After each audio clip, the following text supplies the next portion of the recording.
Salut, c'est Flo de The Magical World et aujourd'hui je vais vous raconter comment on a rencontré Daniel Radcliffe. Avant de rentrer dans le sujet de cette vidéo, j'en profite pour faire une petite parenthèse. Vous le savez sûrement, on a lancé une campagne de financement participatif. Si ce n'est pas le cas, vous retrouverez le lien avec toutes les informations dans la petite description. On a lancé une campagne de financement participatif sur Ulule pour financer un gros projet sur YouTube de jeux de rôle avec Marine Terrier et vous savez qui, que vous connaissez déjà sûrement je pense. Si ce n'est pas le cas, allez voir leur chaîne. Comme je disais, c'est un très gros projet, on prévoit énormément de matériel, des costumes, des décors, etc. On veut faire un super truc, donc n'hésitez pas à aller voir si vous aviez vu nos vidéos précédentes sur le jeu de rôle et que vous avez aimé, je pense que ça va vous intéresser. Maintenant, on va parler de Daniel Radcliffe. En février 2020, avec Liz, on a décidé d'aller au studio Harry Potter à Londres, enfin à Leavesden, à côté de Londres, pour la première fois. C'était pour mon anniversaire, donc c'était en plus super cool.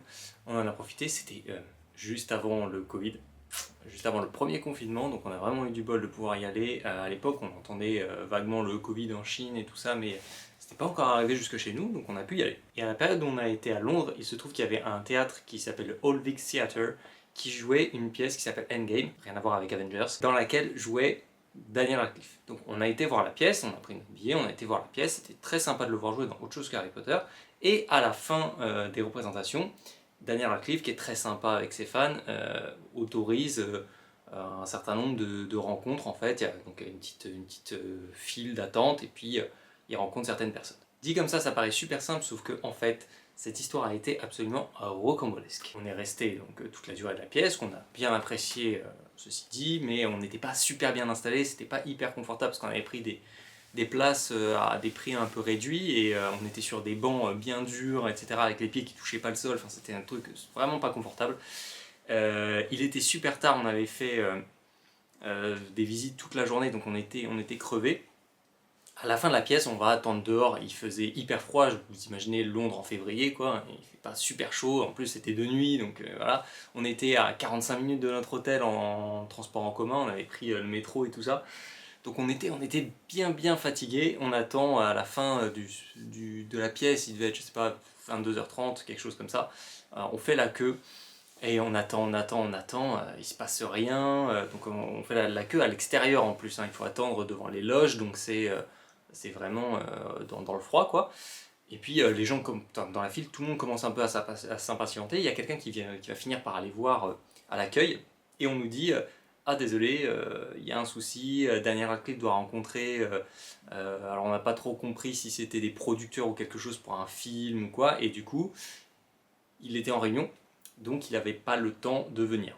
Donc du coup, bah, on a attendu genre une demi-heure, 45 minutes avant que les gens de l'accueil du théâtre nous le disent, donc on n'en pouvait plus dehors dans le froid, on était épuisés, on avait mal partout, on était transit froid.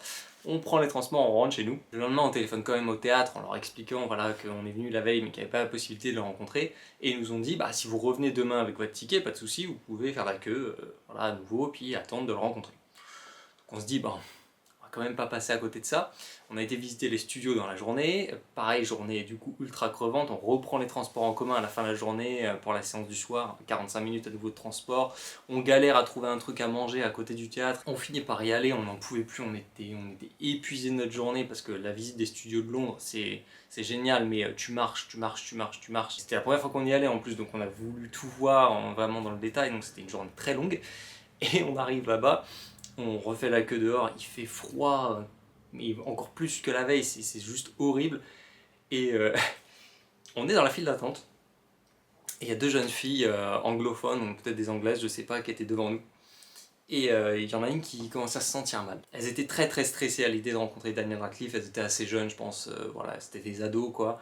Et elle a vomi, juste devant nous, même un peu éclaboussé, les chaussures de Lise et tout, enfin le truc horrible vraiment qui était genre le summum de cette soirée, on était déjà morts. Et tout ça pour que, arrivé au bout de la file, donc le vigile qui fait un peu passer les gens pour aller rencontrer Daniel Radcliffe, il faut rentrer les gens par petits groupes, mais pas tout le monde d'un coup, leur demande à ces deux filles si elles ont un billet, et en plus elles avaient même pas de billet, donc en fait elles avaient fait la queue, elles nous avaient vomi dessus pour rien. Ça c'est fait. Finalement on a quand même pu rentrer, on a pu rencontrer Daniel Radcliffe, après 2 jours où on a attendu dans le froid et tout, on a mérité notre rencontre. Il était super sympa, ça c'était vraiment le point positif. Bien sûr il prend pas le temps de discuter etc, mais il échange quelques mots. On a parlé rapidement de la pièce en anglais bien sûr. C'était plutôt cool, il était très sympa. On a pris une photo avec lui que vous pouvez retrouver sur notre compte Instagram, on vous met lien en description. Il a pris notre appareil, c'est lui qui a pris la photo, enfin voilà. Lise après ça m'a dit plus jamais on nettoie l'appareil. On a même pu lui faire dédicacer les Funko. Vous connaissez notre passion pour les Funko Pop. On avait emmené 2 Funko, vous voyez donc avec la petite signature de Daniel Radcliffe. C'est super sympa, il joue régulièrement dans des pièces dans ce théâtre ou d'autres théâtres de Londres, donc renseignez-vous si vous allez à Londres, essayez de regarder sur internet s'il joue pas dans une pièce, parce que franchement c'est un bon moyen de le rencontrer, donc pensez pas pouvoir rencontrer Harry Potter en vrai quoi. Pensez-y la prochaine fois que vous allez à Londres quand on pourra. Et pensez à prendre des petits trucs à faire dédicacer, des bouquins Harry Potter, des figurines ou n'importe quoi, ça peut être sympa aussi, ça fait un petit souvenir. J'espère que cette vidéo vous aura plu et je vous laisse. À la prochaine!